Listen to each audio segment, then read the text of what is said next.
Hello everyone, आज हम बात करने वाले हैं कि स्टॉक मार्केट से पैसा कमा सकते हैं। तो चलिए शुरू करते हैं। पहले हम बात करने वाले हैं कि आप स्टॉक मार्केट में किन किन तरीकों से पैसा कमा सकते हैं। तो इसमें सबसे पहला होता है इक्विटी। इक्विटी जिसको हम डिलीवरी भी बोलते हैं। दूसरा है आईपीओ जो कि है इनिशियल पब्लिक ऑफरिंग। तीसरा है एसआईपी जो कि है सिस्टमैटिक इन्वेस्टमेंट प्लान। चौथा है म्यूचुअल फंड्स। पांचवा है इंट्राडे। और फिर लास्ट में हम जवाब देने वाले हैं कि क्या मार्केट सच में सट्टा बाजार है। इस चैनल का नाम है स्टॉक इन्वेस्टर फॉर ग्रोथ। सबसे पहले बात करते हैं इक्विटी। इक्विटी क्या होता है? इक्विटी यानी कि स्टॉक्स। स्टॉक्स को जनरली हम इक्विटी बोल देते हैं। क्यों? क्योंकि ये आपकी कंपनी में ओनरशिप को दर्शाता है।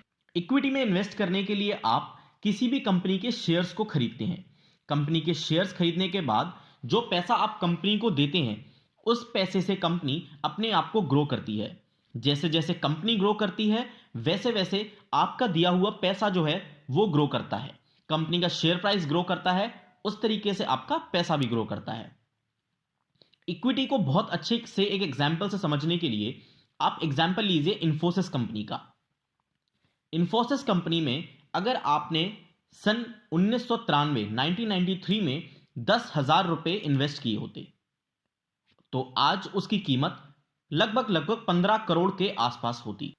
सिर्फ इन्फोसिस नहीं, और भी इस तरीके की कई कंपनियां जैसे कि Wipro, Titan, Hindustan Unilever limited, Pidilite, इस तरह की कंपनीज में जो कि काफ़ी हद तक आज की टाइम पे सेफ कंपनीज हैं, डे टू डे यूज़ के प्रोडक्ट्स बनाती हैं, इन कंपनीज के आप शेयर्स खरीद सकते हैं। जैसे जैसे कंपनी का शेयर प्राइस बढ़ेगा, कंपनी ग्रोथ करेगी, आपका पैसा भी उस तरीके से ग्रो होता है। तो बात करते हैं कि इक्विटी में इन्वेस्ट कैसे करें। इक्विटी में इन्वेस्ट करने के लिए आपको कंपनी के जो है शेयर्स खरीदने होते हैं और लॉन्ग टर्म के लिए उन कंपनीज को होल्ड करना होता है। एग्जाम्पल के तौर पर समझते हैं कि एक कंपनी है जिस कंपनी का नाम है एप्पल जूस। उस कंपनी का शेयर प्राइस है 100 रुपए। आप उस कंपनी के 100 रुपए के हिसाब से 100 शेयर्स खरीदते हैं, यानी कि आप उस कंपनी में 10,000 रुपए इन्वेस्ट करते हैं। अब आप 5 साल के लिए वेट करते हैं, लगभग 4-5 साल जितना भी आप वेट कर सकते हैं, आप उस टाइम के लिए वेट करते हैं और कंपनी जो है धीरे धीरे अपने आप को 5 सालों तक ग्रो करती रही। आज कंपनी का शेयर प्राइस जो है मान लीजिए वो 300 रुपए के आसपास है, यानी आपने दिया था 100 रुपए एक शेयर का और आज शेयर हो गया है 300 रुपए का, यानी कि आपको सीधा सीधा एक शेयर पर 200 रुपए का प्रॉफिट हो रहा है। अब याद कीजिए, आपने जो है 100 शेयर्स लिए थे तो 200 रुपए का प्रॉफिट 100 शेयर्स के ऊपर, यानी कि आपको 20,000 रुपए का प्रॉफिट हो रहा है। यानी आपने 10,000 रुपए इन्वेस्ट किया था, 20,000 रुपए का प्रॉफिट, यानी आपका जो टोटल पोर्टफोलियो है वो 30,000 का हो गया। अब बात करते हैं कि इक्विटी यानी कि स्टॉक्स में इन्वेस्ट करते टाइम, इक्विटी में इन्वेस्ट करते टाइम क्या ध्यान देना है। आपको सबसे पहले ध्यान देना है कि अच्छी कंपनीज का, आपको अच्छी सही कंपनीज को सेलेक्ट करना है। कंपनी के फाइनेंशियल्स को देखना है। कंपनी में यह देखना है कि कंपनी आगे चल के क्या ग्रोथ करने वाली है, कंपनी की फ्यूचर में डिमांड कैसी है, कंपनी के ऊपर आपको रिसर्च करनी है, तभी इक्विटी में इन्वेस्ट करना है। उसके बाद आप जिस टाइम के लिए, जिस टाइम ड्यूरेशन के लिए कंपनी को होल्ड करेंगे, मान लीजिए 5 साल के लिए, तो आपको हर 3 महीने में, 6 महीने में या फिर साल में जरूर कंपनी के फाइनेंशियल रिपोर्ट, यानी कि कंपनी साल दर साल कैसा कर रही है वो भी देखते हुए चलना है। अगर आपको लगता है कि कंपनी अच्छा कर रही है तो आपको कंपनी के शेयर्स को होल्ड करके रखना है। अगर आपको लगता है कि नहीं, कंपनी लॉसेस जनरेट कर रही है, कंपनी लॉस में जा रही है, तो आपको उन शेयर्स को बेच करके एग्जिट भी होना होता है। प्लस आपको जब भी कंपनी के शेयर प्राइस थोड़ा सा डाउन आता है, मार्केट डाउन होता है और आपकी ली हुई कीमत के आसपास आपको शेयर प्राइस दोबारा दिखता है, तो आपको जरूर ध्यान देना है कि आपको डिप्स में, यानी कि जब भी वो कंपनी थोड़ा सा डाउन आती है, आपको कुछ शेयर्स और खरीदने हैं। इस तरीके से आप जो है धीरे धीरे अपना पैसा इक्विटी में इन्वेस्ट करते हैं। इसके बाद जो फिफ्थ टिप है वो ये है कि आपको लॉन्ग टर्म के लिए शेयर्स को खरीदना है और पेशेंस जो है होल्ड करके रखना है शेयर्स को, क्योंकि आपने अगर अच्छी कंपनीज में इन्वेस्ट किया है तो साल भले ही कुछ ज्यादा लग सकते हैं, 2 4 5, लेकिन आपको प्रॉफिट जरूर होगा। नेक्स्ट बात करते हैं आईपीओ। आईपीओ यानी इनिशियल पब्लिक ऑफरिंग। जब भी कोई एक नई कंपनी बनती है तो वो स्टार्टिंग में एक प्राइवेट कंपनी होती है। प्राइवेट कंपनी यानी किसी निजी व्यक्ति की कंपनी। अब वो कंपनी चाहती है कि वो आप और हम जैसे रिटेल इन्वेस्टर से पैसा ले और कंपनी को ग्रो करे। तो कंपनी इस चीज के लिए शेयर मार्केट में आती है। और शेयर मार्केट में आने के लिए वो कंपनी अपने आप को लिस्ट करेगी शेयर मार्केट में। कंपनी जब अपने आप को शेयर मार्केट में लिस्ट करती है तो वो अपने शेयर्स को पब्लिक को ऑफर करती है, यानी कि पब्लिक को अपने शेयर्स को बुलावा देती है कि आइए और हमारे शेयर्स को खरीदिए। इसी को बोलते हैं इनिशियल पब्लिक ऑफरिंग, यानी कि आईपीओ। आईपीओ को एक एग्जांपल से समझते हैं कि किस तरीके से आप आईपीओ में इन्वेस्ट करके भी पैसा कमा सकते हैं। तो मान लीजिए एक कंपनी है जोमैटो, आप सभी ने इसका नाम सुना होगा। तो जब जोमैटो का आईपीओ आया था तो जोमैटो में अप्लाई करने के लिए जोमैटो कंपनी ने 76 रुपए के रेट से अपने 195 शेयर रिटेल इन्वेस्टर्स को ऑफर किए थे, यानी कि 76 रुपए के भाव से आपको 195 शेयर दिए गए थे। अब जिस जिसको ये शेयर्स मिले थे उनके लिए हो गई यहां पर बल्ले बल्ले। क्यों? क्योंकि जब ये शेयर मार्केट में आए तो इनका भाव था 120 रुपए, यानी कि 44 रुपए का एक शेयर पर सीधा सीधा प्रॉफिट। और 195 शेयर्स दिए गए थे, यानी कि टोटल 8,580 रुपए का प्रॉफिट, यानी कि सीधा सीधा 97% का प्रॉफिट सिर्फ मात्र 15 दिनों में। तो इस तरीके का बम्पर अगर आप रिटर्न चाहते हैं तो आप आईपीओ में भी अप्लाई कर सकते हैं। नेक्स्ट है म्यूचुअल फंड।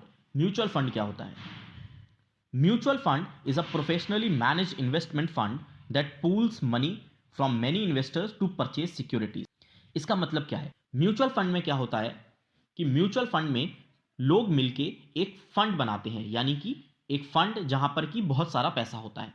उस पैसे को एक मैनेजर है, वो उस पैसे को मैनेज करता है, इन्वेस्ट करता है, और उस पर जो रिटर्न आता है फिर उन इन्वेस्टर्स में वो बांट दिया जाता है। इसको भी एक एग्जाम्पल से समझते हैं कि कैसे म्यूचुअल फंड काम करता है। तो मान लीजिए 5 इन्वेस्टर्स हैं, ए बी सी डी ई, जो कि 1-1 लाख रुपए इन्वेस्ट करते हैं। तो ये लोग अपना 1-1 लाख रुपए बनाएंगे, यानी कि टोटल 5 लाख रुपए। अब ये जो टोटल 5 लाख रुपए है ये जाएगा म्यूचुअल फंड में।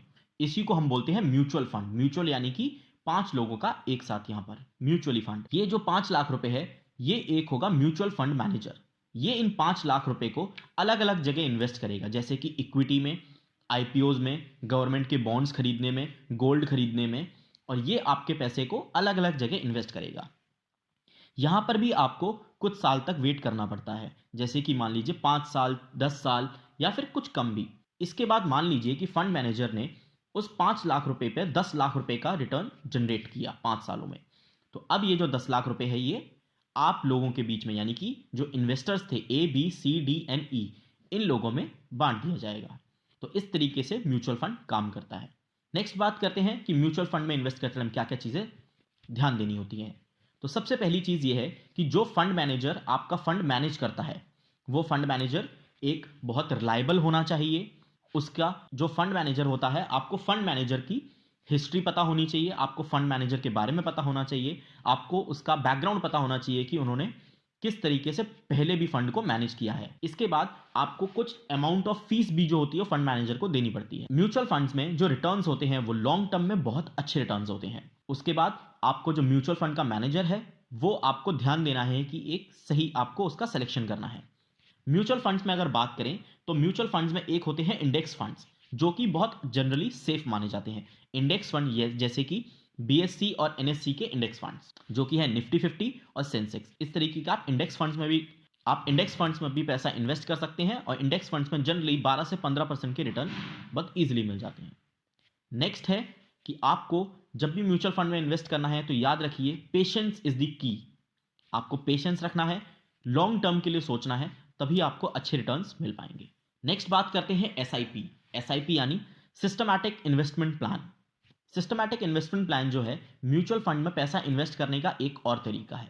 यहां पर बस जो फर्क है वो ये है कि जैसे आप म्यूचुअल फंड में लाख, 2 लाख रुपए या फिर एक बड़ा अमाउंट इन्वेस्ट करते हैं एक साथ, यहां पर आप बड़ा अमाउंट इन्वेस्ट करने की जगह महीने महीने में छोटा छोटा अमाउंट इन्वेस्ट करते हैं। 500, 1000, 2000, 5000, अपने अपने हिसाब से आप यहां पर छोटी छोटी इन्वेस्टमेंट महीने महीने में करते हैं। और ये भी आपका पैसा जो है एक म्यूचुअल फंड में जाता है। यहां पर भी आपका पैसा एक मैनेजर जो है वो मैनेज करते हैं, और आपको यहां पे रिटर्न्स जो है मिलते हैं। नेक्स्ट बात करते हैं इंट्राडे। इंट्राडे क्या होता है? इंट्राडे यानी कि जैसा कि आप नाम से समझ सकते हैं, इंट्राडे यानी कि एक स्टॉक को एक ही दिन में खरीदना और बेचना। इसी को हम डे ट्रेडिंग या फिर ट्रेडिंग भी बोलते हैं। यहां पर जैसा कि आप देखते हैं कि स्टॉक्स का प्राइस बहुत जल्दी जल्दी फ्लक्चुएट होता है, ऊपर नीचे होता रहता है। तो यहीं पर इंट्राडे के ट्रेडर्स स्टॉक्स को सुबह या फिर जल्दी के टाइम पर सुबह जल्दी खरीदते हैं, सस्ते प्राइस पर खरीदते हैं, और दोपहर होते होते मार्केट बंद होने से पहले उसको हाई रेट पर बेचते हैं और एक ही दिन में काफ़ी अच्छा प्रॉफिट अर्न करते हैं। नेक्स्ट बात करते हैं कि इंट्राडे के बारे में। इंट्राडे को हम जो है ट्रेडिंग भी बोलते हैं मार्केट में। यहाँ पर रिटर्न्स जो होते हैं वो डे बेसिस पे होते हैं, काफ़ी हाई रिटर्न्स होते हैं, लेकिन जब यहाँ पर लॉस होता है तो वो भी काफ़ी हाई लॉस होता है। यहाँ पर आपके लॉस की प्रोबेबिलिटी बहुत ज़्यादा हो जाती है। यहाँ पर आप इक्विटी या फिर आईपीओ की तरह शेयर्स को होल्ड करके नहीं रख सकते। आपको शेयर्स को चाहे प्रॉफिट में हो चाहे लॉस में हो, आपको उनको मार्केट बंद होने से पहले एग्जिट होना होता है, शेयर्स को बेचना पड़ता है। इंट्राडे और ट्रेडिंग बहुत ज़्यादा रिस्की होता है। यहाँ पर आपको चार्ट एनालिसिस आना बहुत ज़रूरी है। आपको स्टॉक्स की नॉलेज होना प्लस चार्ट एनालिसिस आना बहुत ज़रूरी है। मेरी रिकमेंडेशन रहेगी कि जो भी लोग नए लोग हैं वो ट्रेडिंग की तरफ ना भागें और इन्वेस्टिंग करने की सोचें। नेक्स्ट है F&O। F&O is also known as future and options. Future and options जो होते हैं ये स्टॉक मार्केट के प्रोडक्ट डेरिवेटिव्स होते हैं। इसका मतलब क्या होता है? इसका मतलब कि यहां पर दो पार्टीज एक कॉन्ट्रैक्ट करती हैं कि वो कुछ टाइम बाद इन शेयर्स को या फिर एसेट्स को खरीदेंगी या बेचेंगी, लेकिन वो पहले से ही उसका कॉन्ट्रैक्ट कर लेते हैं कि चाहे प्राइस इसका बढ़े या कम हो, वो इस शेयर को खरीदेंगे या बेचेंगे। इस तरीके से F&O काम करता है। ये एक बहुत रिस्की चीज होती है। बात करते हैं F&O की, तो F&O हाईली रिस्की होता है। यहां पर रिवॉर्ड और रिस्क बहुत ज्यादा हाई होते हैं। जनरली आपने जो सुना होगा कि शेयर मार्केट सट्टा बाजार है, तो वो यही चीज है। इंट्राडे एंड F&O को जनरली लोग शेयर मार्केट का सट्टा बाजार बोलते हैं, क्योंकि यहां पर जो रिटर्न्स होते हैं वो भी बहुत ज्यादा होते हैं, लेकिन जो लॉसेस होते हैं वो भी बहुत ज्यादा होते हैं। न्यू लोगों को ट्रेडिंग से दूर रहना चाहिए और इन्वेस्टिंग पर फोकस करना चाहिए। Thank you for watching this video. Next video होने वाली है कि आप शेयर मार्केट में जो नए लोग होते हैं वो किस तरीके की मिस्टेक्स करते हैं और उन मिस्टेक्स से कैसे बचा जाए। Thank you for watching this video. अगर आपको ये वीडियो पसंद आया तो वीडियो को लाइक, शेयर और कमेंट जरूर करें।